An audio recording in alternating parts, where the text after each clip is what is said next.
6h14, nous ouvrons le kiosque d'Europe 1. Thomas Soto. Le kiosque d'Europe 1 et ses légendaires plumes. Marion Calais pour les régions, Jean-Philippe Ballas pour la presse internationale, Axel de Tarlet, le nez dans les chiffres, et Eva Rock devant la télé. Bonjour à tous. Bonjour Thomas.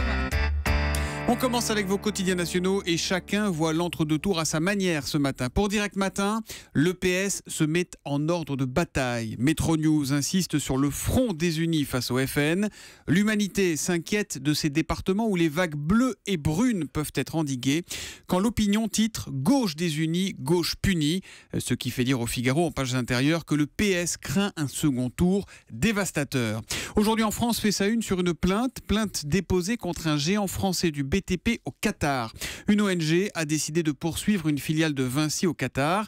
Elle dénonce les conditions de travail subies par les travailleurs étrangers sur les chantiers de construction pour le mondial 2022. Vinci, champion du CAC 40, accusé de pratiquer une forme d'esclavage moderne au détriment des ouvriers. Alors un des patrons de la filiale de Vinci répond dans le Parisien aujourd'hui en France. Il se défend. Impossible de dire que les ouvriers travaillent 66 heures par semaine, puisque la durée maximale légale du travail est de 60 heures au Qatar. Il confirme les salaires, 700 rials, soit 176 € par mois, pour 6 jours de travail par semaine, mais il réfute la confiscation des passeports des ouvriers. Il paraît que ça ne se ferait plus depuis janvier. Et puis, dit-il, c'était pour les protéger, ces ouvriers, éviter qu'ils se fassent voler leurs papiers dans les dortoirs collectifs. Et bien du coup, on est rassuré. Marion Calais, quelles sont les unes les plus marquantes dans la presse quotidienne régionale ce matin ? Franchement, il y a encore beaucoup de unes consacrées au premier tour des élections départementales pour le bien public. Les places seront chères. Pour l'Est républicain, c'est le mardi de tous les dilemmes, alors que les inscriptions seront closes tout à l'heure pour les candidats à 16h. De son côté, l'Union de Reims affiche en première page les difficultés de l'économie régionale face à l'embargo russe. Avec cette photo de Vladimir Poutine, verre à la main, éleveurs, maraîchers, industriels de la région qui subissent les conséquences. Et puis des congés en moins à la une de Nord Littoral, c'est le directeur de l'hôpital de Calais qui a décidé de supprimer 9 jours de congés. L'histoire du jour est dans la dépêche du midi. Elle concerne un village de l'Hérault qui se lance dans un combat qui peut paraître d'arrière-garde et pourtant, Marion. Ce village, c'est celui de Brissac au nord de Montpellier qui entend bien conserver ces 3 cabines téléphoniques utiles pour les vacanciers dans cette région où l'on capte mal, utiles aussi pour les personnes âgées lors des pannes Internet. Le maire ajoute d'ailleurs que lors des épisodes Cévenol, vous savez, ces fortes pluies qui parfois coupent des villages du reste du monde, eh bien, une cabine, c'est le seul moyen de communication qui reste aux habitants. L'élu a donc pris un arrêté pour empêcher tous travaux aux abords de ces cabines. En fait, c'est une façon d'empêcher leur enlèvement par Orange. L'opérateur qui dénonce un arrêté illégal. Ces cabines, dit le délégué régional, sont utilisées moins de 2 minutes par mois pour chacune d'entre elles. La mairie se trompe de combat, dit Orange. La suppression des cabines relève d'une décision de l'État. En tout cas, Orange a saisi le tribunal administratif pour pouvoir enlever effectivement ces 3 cabines. C'est donc à lire dans la dépêche du midi ce matin. La presse internationale, Jean-Philippe Ballas, on va en Chine avec vous.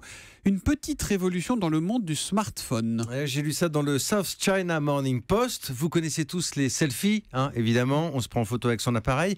Eh bien, imaginez que vous puissiez payer en ligne avec un selfie. C'est tout simplement le paiement par reconnaissance faciale. Et c'est pas un hurluberlu qui lance l'idée, loin de là.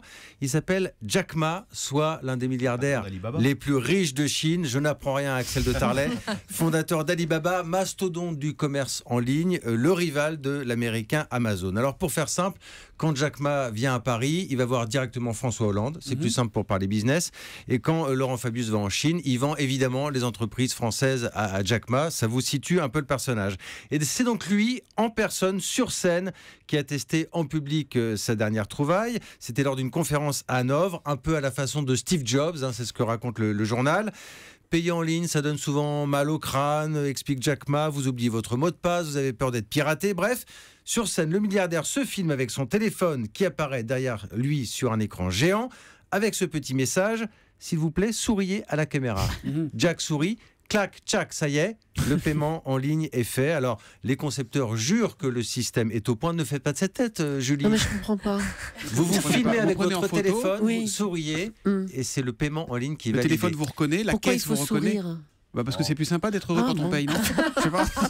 À votre distributeur, vous tapez le code secret, là vous souriez, c'est la même chose. Voilà. Alors les concepteurs Mais jurent. si je prends un selfie de vous, par exemple, j'en trouve un sur Twitter et que je paye avec vous, c'est débité chez vous, comment ça passe? Bah, c'est un petit peu le sujet. Et voilà, Alors, les concepteurs jurent qu'on ne peut pas le pirater, ils jurent que ça va être mis aussi en application. On ne sait pas encore exactement, en tout cas c'est bon pour la com. D'ailleurs, je viens d'en parler pendant 1 minute 30. Eh ben, c'est la preuve. Un vrai souci pour les banques hein, Ouais. qui redoutent de perdre tout ce marché de la transaction Oui, en et ligne. puis et les jumeaux, les gens qui se ressemblent et les sosies. C'est pas encore au point votre truc là dans le South China Morning vraiment Post. pas, hein. Ne dites pas du mal de Jack Ma. On va vers Axel de Tarlet à la une de l'écho. Le livret A, la décollecte s'accélère, c'est-à-dire dans les échos. Voilà, du et la moment. décollecte, Julie me demandait ce que c'était. Oui. Ce sont les Elle a retraits. du mal ce matin, Voilà, Julie. donc on a retiré le J'ai livret envie A. de rentrer chez moi. Non, restez, Le restez. livret A, vous savez, il rapporte plus rien, il rapporte à peine 1%, et donc les gens retirent leur argent du livret A. Ils ont retiré 1 milliard d'euros en février, après 850 millions en janvier. Du coup, les gens ne savent plus tellement quoi faire de leur argent. Vous savez qu'il y a maintenant, les gens, pour économiser, ils laissent leur argent sur leur compte courant, tout simplement. Voilà. Mais où est-ce qu'on le place du coup cet argent? Et ben voilà, vous posez la question du moment. Elle est forte, Marie. Que doit-on faire de son argent? Non, parce qu'on n'arrête pas de dire que les taux d'intérêt sont très bas. Ça veut dire que les emprunteurs ne payent plus. Donc, autrefois, on allait en assurance vie, les taux étaient élevés. On avait du 4-5%. Maintenant, les taux de l'État sont à 0,4. Donc, l'assurance vie ne rapporte plus rien. Le livret A ne rapporte plus rien. Bon, mais alors Le plan. Alors, il faut aller vers le risque. Le risque, c'est-à-dire on achète quelque chose et ce quelque chose va vous rapporter de l'argent. Donc on achète de l'immobilier qui va vous rapporter des loyers. Mais bon, l'immobilier, c'est compliqué. Et bien sinon, il faut faire ce que fait le monde entier, ce que font tous les gérants de patrimoine du monde entier. Que font-ils pour placer l'argent des gens? Ils le mettent en bourse, exactement. Mais c'est Alors, un risque, et c'est ça. pour ça. Oui, alors c'est un risque. Ça va pas, vous. C'est ce que font les gens du monde entier. Il y a des techniques néanmoins, Julie. On dit, vous savez, il faut faire 100 moins votre âge. Quand vous avez 30 ans, vous devez être 70% en bourse, 30% en non risqué. D'accord. Et comme ça, quand vous avez 60 ans, c'est 60% en bourse, 40% non risqué. C'est des petites techniques comme ça. Plus vous approchez de l'âge de la retraite, moins votre argent est en risque. Une petite question de Julie, c'est quoi l'argent, non? Non, ça va aller. Allez, on va allumer la télé. Normalement, ça doit vous plaire. Ça s'appelle Tout ce qui brille. C'est sur M6. C'est à 20h55. Tu mènes la vie que tu aimes au fond de moi. Me donne tous tes emblèmes, me touche quand même. La comédie de Véronique sociale Sanson. qui a illuminé le cinéma français en 2010. Vous savez, c'est l'histoire d'Élie et de Lila, deux copines à la vie à la mort, comme elles disent, qui vivent en banlieue, de l'autre côté du périph', à 10 minutes de Paris, enfin à 10 minutes de Tours, elles le disent souvent. Elles rêvent de ce qui brille dans les soirées de Neuilly, de jolies paires de talons, de garçons aussi. Elles rêvent surtout de partir du quotidien et elles s'imaginent même stars. Qu'est-ce que vous pensez de la France? J'adore la France. Génial, merci beaucoup. Pamela Anderson et tout de suite. Pamela Anderson, c'est tout pourri. Pamela Anderson, c'est drôle, c'est comme ça. Et tout, non, mais c'est pas drôle. T'aurais pu choisir une autre meuf. C'est toi, Pamela Anderson. Elle joue au star, hein. Oui, Géraldine Nakache, qui est co-réalisatrice de ce premier film, Leïla Bekti et Audrey Lamy, c'est le trio craquant et explosif de ce film, une histoire d'amitié entre filles, et une façon aussi de parler quand même de la banlieue, de raconter avec tendresse et humour des valeurs d'identité sociale, de tolérance, avec des dialogues croustillants. Quand Carole, alias Audrey Lamy, est chargée de surveiller 2 enfants dans un jardin public, et bien ça donne ça. Jordan, si tu le fouettes encore une seule fois, c'est moi qui te fouette là. Oui, mais m'a dit ta mère la caissière. Chris, pourquoi tu as dit ta mère la caissière? Mais la caissière, sa mère. Elle est caissière, ta mère? Oui.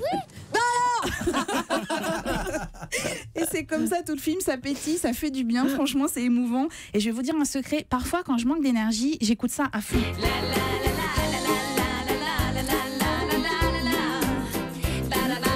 C'est dans ce film qu'on a découvert le café basket. Hein. Oui, non, ça passe pas le café basket, c'est le taxi basket. Ah, taxi basket, ouais. Joby. Joba. Ah oui, Joby Joba. Le taxi basket, donc hop, on ouvre la porte Et on s'en part va, sans ouais, payer. ouais. Ah, Chers amis taxi qui nous écoutez, Moyen excusez-nous, comme c'est Maroc qu'il faut s'en prendre. Ce soir, 20h55, tout ce qui brille sur M6. Rideau sur le kiosque.